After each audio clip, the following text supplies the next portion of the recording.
Okay, so I'm going to show you how to make volume fans using the volume dot.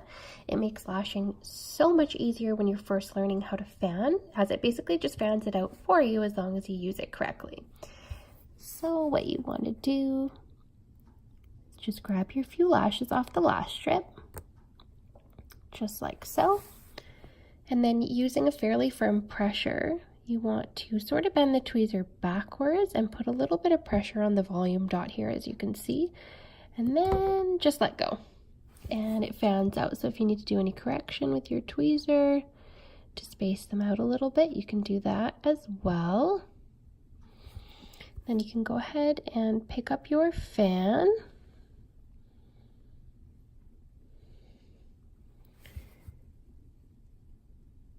And then just gently graze in the top bit of your glue, making sure the glue is fresh, and just slowly remove from the glue there.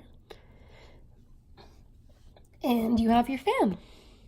So there it is.